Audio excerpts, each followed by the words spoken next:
everybody. Hello, everybody. Welcome to Hunt for Harmony. I'm James Hunt. I am Jaqua Hunt, and we are the Hunts. And we are here for the Hunt for Harmony. And as James always so well says, that we are here to help.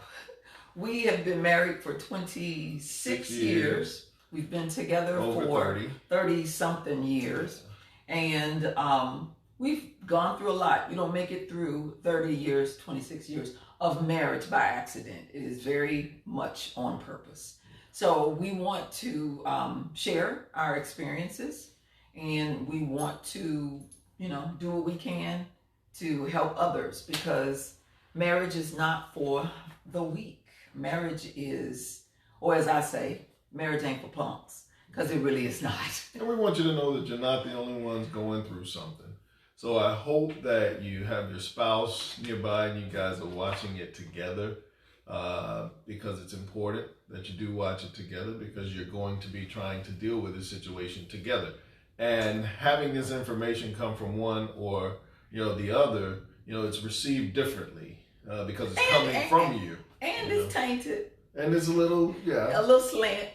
To make you seem like you're the right person. Right. In the whole situation. So, hopefully everybody's listening. Hopefully you've shared with your family and friends so that we can try and change some lives. Yes. All right. So last week we talked about moving on from the past. What did we say, though? Leaving the past behind. Leaving the past behind. Leaving the past behind. And it's funny because this week I have seen so many memes and messages and notes about leaving the past behind. And people have said things like, one of the things I saw was a handful of things. And it said, how can you receive anything from the future if you're hanging on to everything from the past, which was a good one. And then another one was similar to that. It was in the same vein, very much of what we were saying, that you cannot move forward. You cannot get to that next level where God is trying to take you personally and your marriage if you don't let some things go. Stuff has to fall off of you. Right. You have to do that before you get to this point, because if you're holding on to things, you'll never be able to trust. You will not be able to trust because you got that negative emotion attached to what happened in the past. Yep. And that's why last week we wanted you to focus on your stuff. Right. Okay. Your history. Not the other person's history and stuff and baggage. Right. Your stuff. So, rebuilding trust. Now, of course, people are going to think about the absolute worst thing that they can think of. And it's going to be, well, remember he did such and such. Or remember she did such and such. And that's why I don't trust so-and-so to this day.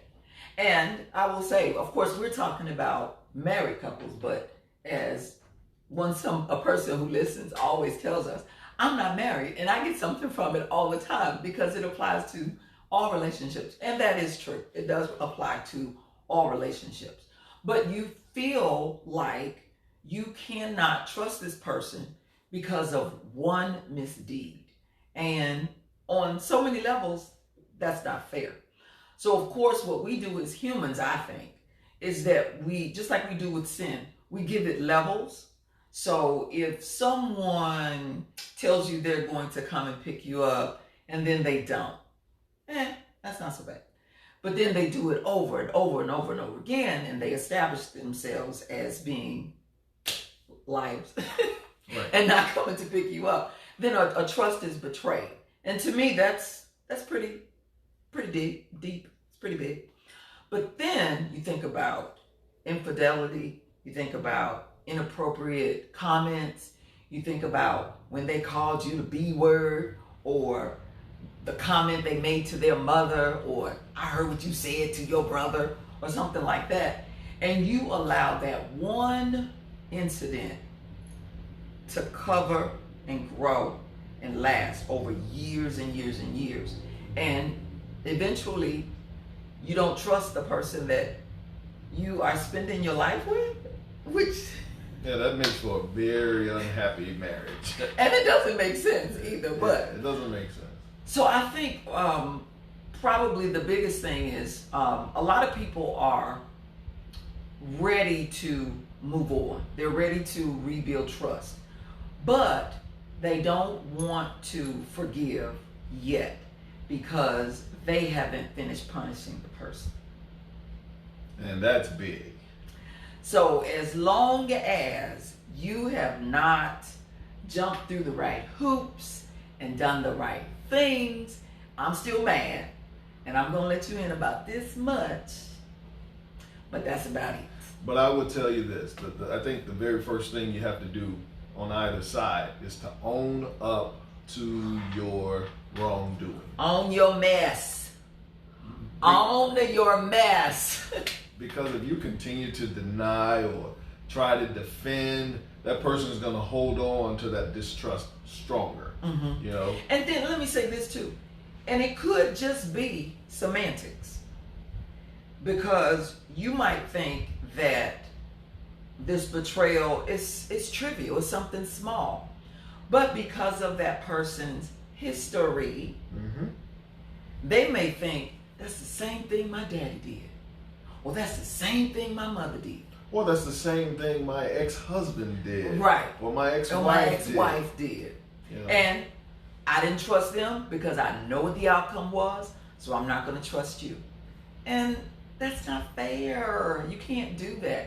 And not just not fair to your spouse, it's not fair to you because you're robbing yourself of success and happiness and greatness in your marriage. You can't experience it because you're holding on to this little thing. And I tell you, I'll say this. When you start to trust your spouse wholeheartedly to the fullest, your marriage is going to feel so much better. You're going to feel so much closer to your spouse than ever before. Mm-hmm. Okay, so that's why we wanted to do this, because we know personally how trusting will enhance your marriage. Mm-hmm. Okay. Let's talk about cell phones. Let's not talk about cell phones. No, I'm Why kidding. not? I'm kidding. I know all the guys like, yeah, don't talk about cell phones. People always ask, do you know your husband's passcode on his phone? And I said, yeah. And they say, does he know yours? Yes. But I don't ever remember it because I don't ever look. He never remembers. What's your password? And I'm like, it's the same thing. It doesn't change. But anyway, yeah, why not? If there is anything in my phone that I don't want him to see, that's a problem. It shouldn't be there. It should not be there. Even my account. James doesn't have a Facebook account. I do.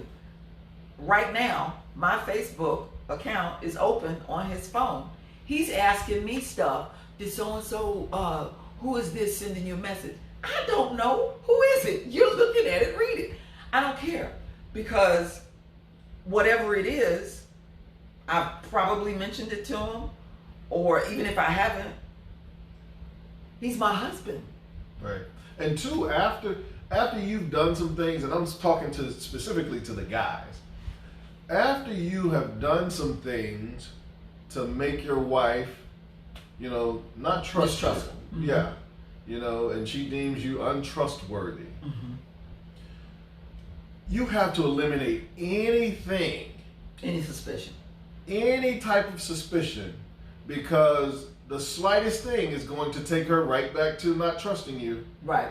And it just that process gets longer and longer and longer. So hiding your cell phone, Taking your cell phone taking to the your bathroom. cell phone to the bathroom, texting constantly. Turning the other way to text. Yeah, you can't get these mysterious phone calls, Okay, and let me not. You said you talking specifically to the guy. Because I know guys and I know men. Okay. Well, I guess I'm talking to the women because I believe it applies both ways. It goes does. both ways. It does. That if I am doing anything that, like you said, that brings up something, and it could be a small thing, but it will take you right back to that event or that thing, that started all the chaos, or for you, in your mind, it started all the chaos. I've heard so many people say, our marriage was fine until. Right. Our marriage was fine until. And every time, and my kids will attest to this, will say, no, it wasn't.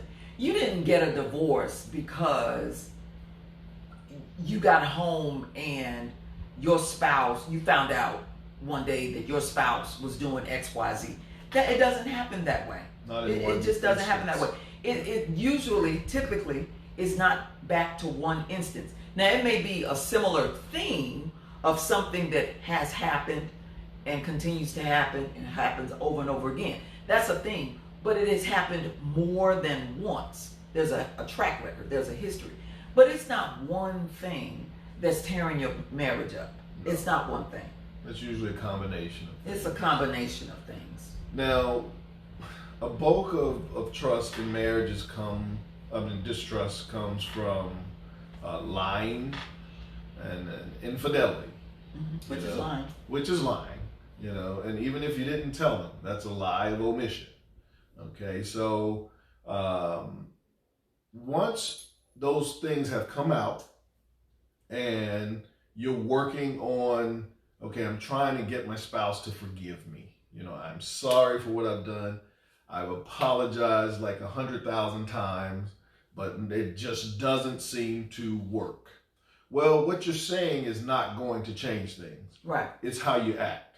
Mm-hmm. Okay? You have to conduct yourself in a manner where they can learn to trust you again. And that they see the change. Yeah, they see you not just bumping your gums. Right. So you've acknowledged what you've done, and you've not minced words about it.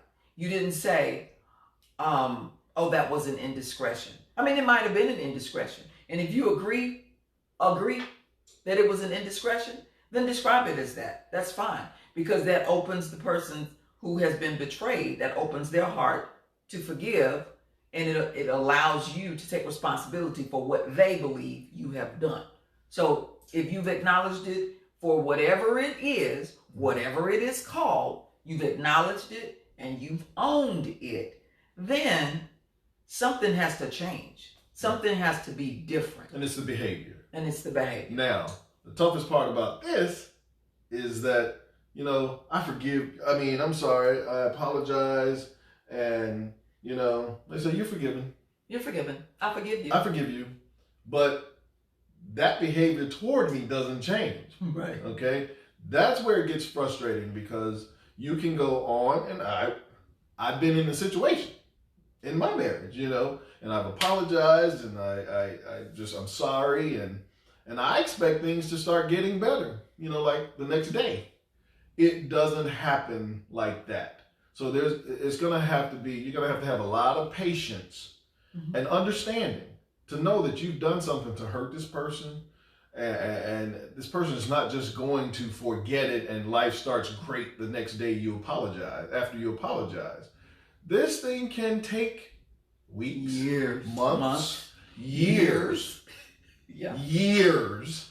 It can take a long time. And what happens is a lot of people don't have the patience, and they're figuring, okay, she's never going to forgive me, or he's never going to forgive me.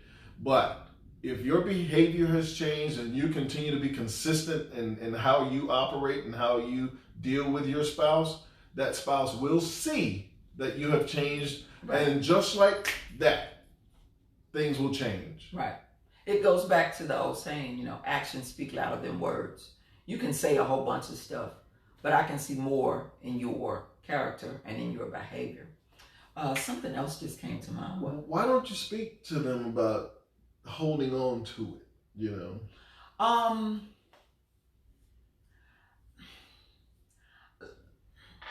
I don't know how to speak to it. Let's see. Holding on to it. I think it goes back to, like I said, punishment. Yeah. That when someone does something to you, until you release them from your punishment, then you really can't forgive them, because you don't feel like they've suffered enough. There should be something more. I had this same issue, and I guess this goes back to, it not being a marriage type thing. I had the same problem with my father. My father didn't raise me. I last was with my father, I think at age 7, and then years later spent a horrible summer with him, and then another horrible summer. And so it was just not good. And so I carried a lot of bitterness toward him and really didn't like him. Then I got to a point where it was like, I really don't know him well enough to not like him.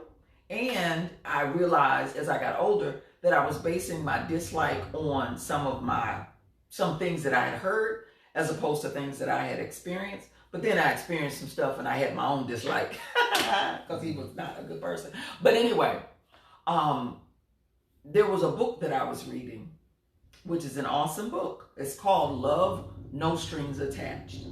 And what I learned in the book, and what actually James encouraged me to do, was to write him a letter and forgive him. And I was thinking, why would I forgive him? And I didn't know, how he had lived. And in my mind, I had built up a figment of how he must have lived, just writing her father, not me. Yeah, my dad, my father. Oh, this great life and whatnot. And at some point, I don't even know when it was. I think maybe when we were in South Florida. Because, I wrote the letter probably, we got married in 94. Mm-hmm. I probably wrote it in like 94, 95, something like that. And then in 2004, we were living in South Florida. And I don't know how my father found out. I think my mom told him. I don't know. Anyway, he was driving through and he wanted to stop. And he actually did stop. Met my husband, met my kids. And I don't know. It was just something. I think for me, I wanted to let it go because it just had so many different effects in my life, and I wanted to let it go. I wanted to be done. So I let it go. And what I really let go is the punishment that I wanted him to suffer, because I had seen the way that we grew up. I saw the sacrifices my mother made. And so I figured it's his fault and he ought to pay. But then I let it go. I'm telling you, when you let the punishment, your punishment of the person go, then you can forgive. And believe it or not, I don't know if this is age. I don't know if this is age and in your mind, or if you get to a point where you just don't even feel like it, like you realize the value in letting things go. And I'm sure you will attest to this as well. You forget. You start to forget stuff. You really do. You start to forget. And I used to always say, you forgive and forget. You can forgive, but you'll never forget. But I think what it is that you forget are the details. Right. And the emotions associated with the event. So I'm not going to say that you forget the event, but you eventually forget the details, and you forget the emotions that are associated with the event. It doesn't have the same sting to it. Right. It doesn't have the same impact. And so you're ready to move on. That doesn't happen with the passage of time. That happens because it's on purpose. You are actively doing something. You're making that choice to not hold on to it. You're making a choice to consciously do something different and require something different and show up different. Yeah, you're in control of that. Right. You're in total control of it. So, of course, once again, rebuilding trust has more to do with yourself than with your spouse. Mm-hmm.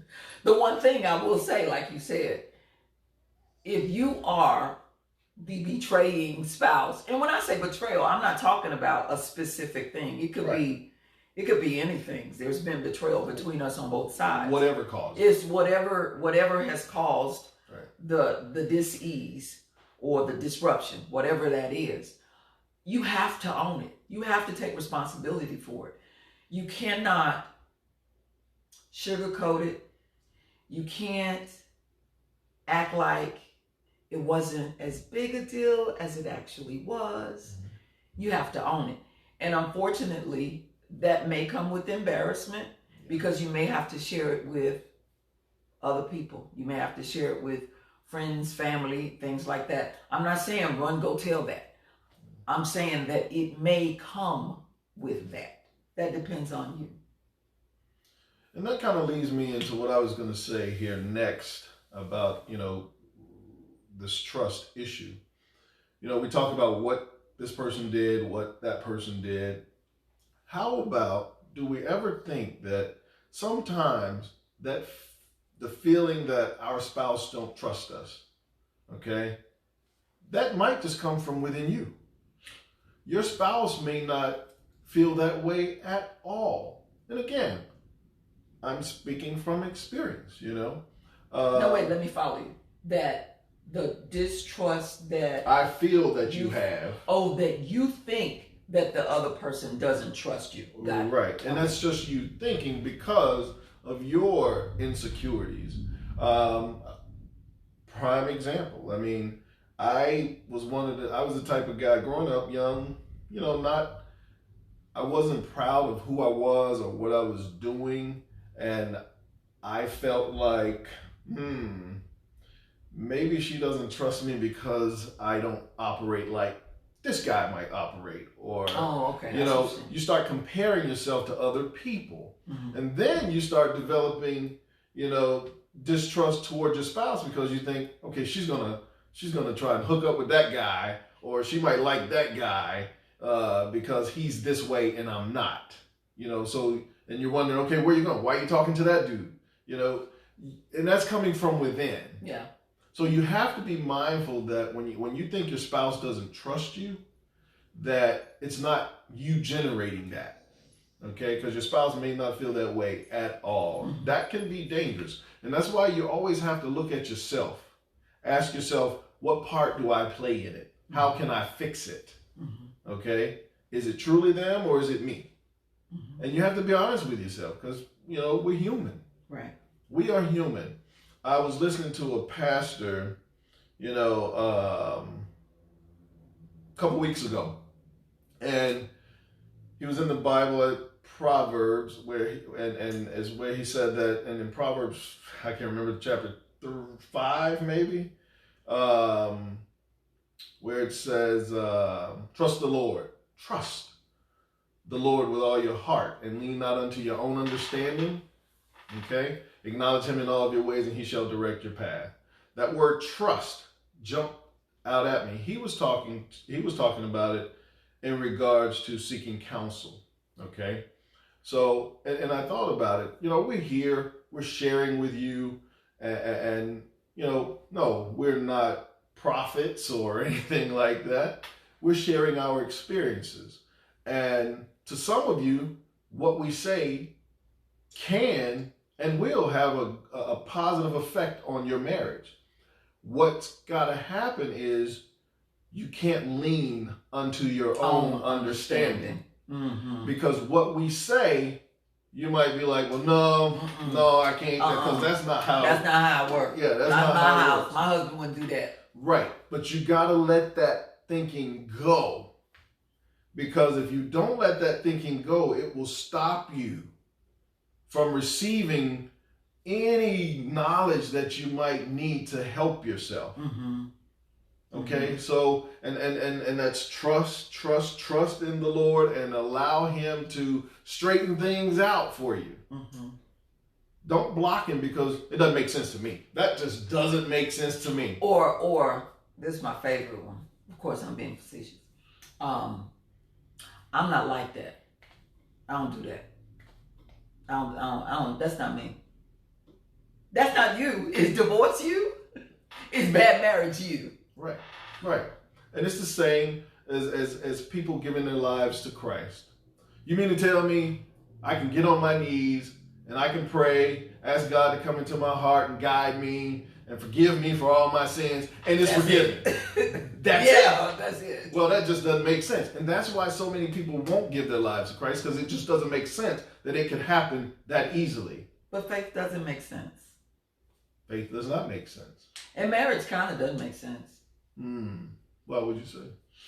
Because you're consciously adjoining yourself to an imperfect person with the desire, not just the thinking, but with the desire to be linked to them permanently until you die. Right. Right. I mean, and that kind of doesn't make sense. Like, you did that on purpose. Like, that's true. You did that on purpose. I see that. So let's not lean on our own understanding. Okay. Let's be open to listen and to do things and seek counsel. Yeah. Seek godly counsel. Yeah. You know, you just can't go to Rob on the street and say, Rob, man, my marriage is bad. I need some help. He might say, beat her. You know, that's not funny. You can't listen to. That's not funny. But you can't listen to anybody. Okay, you cannot listen because everybody doesn't have your best interest at heart. Mm-mm. Okay, mm-mm. So and we don't know you. A lot of you, we don't know you personally, but marriage and the reconciliation of marriage. If you are married, we have your best interest at heart. Because we know how tough it is. We know how tough it is. It's really, really hard. Hard out here. But it's fun when you start to eliminate those things that can destroy it. Mm-hmm. You know, and you start to enjoy one another more. Yeah. So I want to make sure that you're hearing what we say as in regards to rebuilding trust. It's not gone. It's not, the end of it all. If your marriage is experiencing some issues that are surrounding mistrust, first you got to air it out. Of course, sores can't heal until they're exposed to some oxygen. So you got to let the air to it. It's got to be exposed. That doesn't mean go tell that. You're married to one person. That needs to be here. So expose it.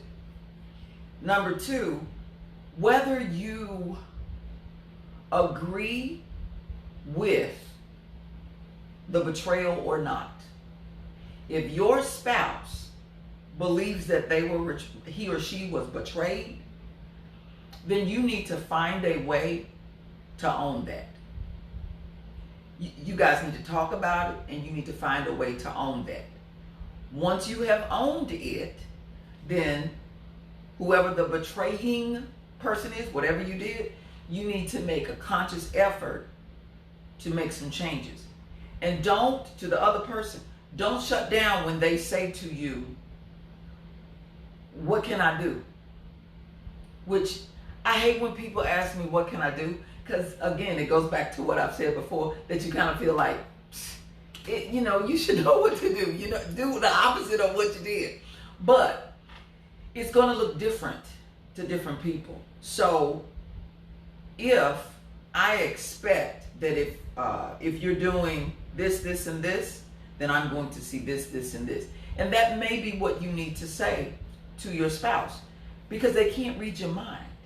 So if I think that you are no longer upset with me, then you might get up and cook breakfast for me like you used to before all of this happened. It may be something as simple as that, but you got to discuss it. And you have to be able to pick up on the subtle hint that everything is going to be okay. Okay? Because I'm doing all I can to show you that I'm sorry. And that person might not come out and say, oh, you are forgiven. For real this time. But they may do something ever so subtle to say, I'm hearing you. Right. I'm hearing. And you have to look for those things. And then they're hard to see sometimes. And wait a minute, not to cut, I am cutting you off. But I just want to say this, because you said they're so subtle and you may have to look for them. Please don't say, I shouldn't have to do all that. No, you should. Yes, you should. Yes, you do. You definitely do. You have to do all of that. Because that's part of the rebuilding. And that's part of you learning that, okay, this can't happen again, or I'm going to go through this all over again. And you don't want to do Learn from it the first time. Learn from it the first time. So, air it out. Whatever it is, expose it. Take ownership for whatever it is. Change your behavior. Change your behavior. Expose it. Take responsibility. Change your behavior. Be patient. Be patient. That's huge, because it's not going to change as quickly as you think.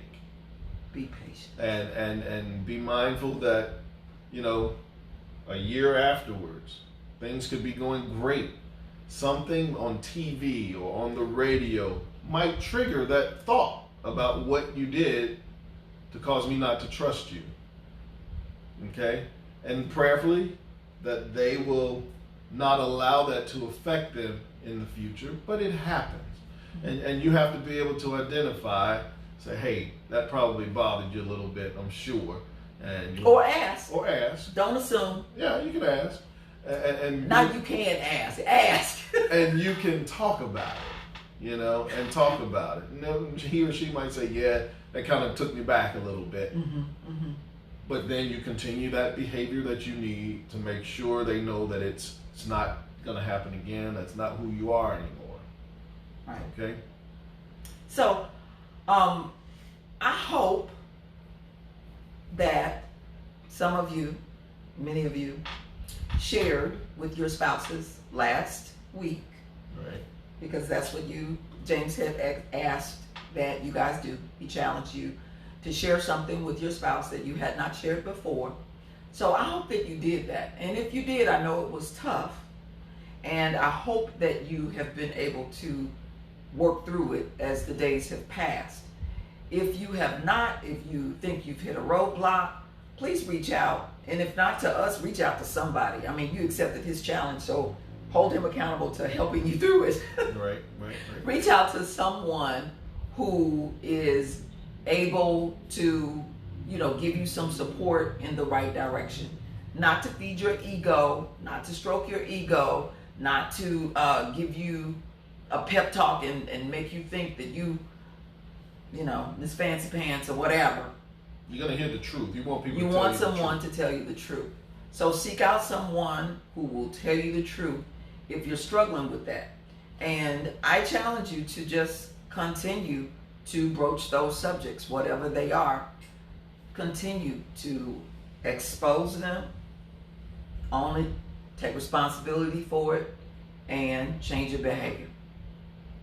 All right. Well, that's the end of this show. So please, because this is a show. Oh, okay. No, I'm kidding. My bad. But we want you to definitely share. Please share. Please like.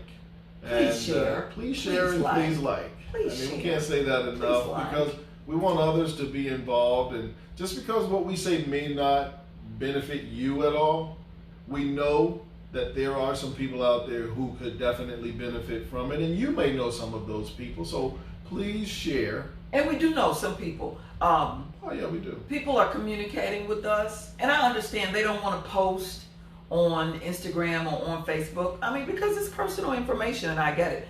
But I value so much to the people. Thank you so much for writing us directly and letting us know that this is helping, because that makes all the difference. I mean, we've been charged, so we're going to do it either way, but it is so great. I'm grateful, and it is so helpful to know that what we're doing, what we're saying, the topics that we're hitting are right on point. So thank you for letting us know. Thank you. And we hope to hear from a lot of you regarding this show.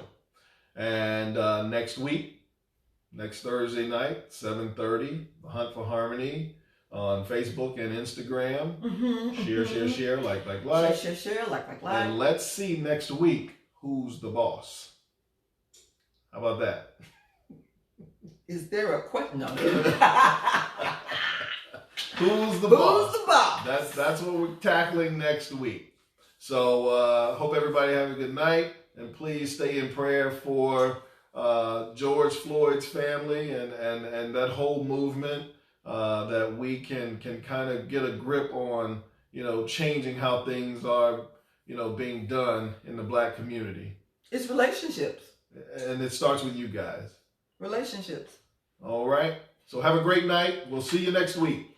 Bye-bye. Bye. All right. Fade to black. Fading. Fading.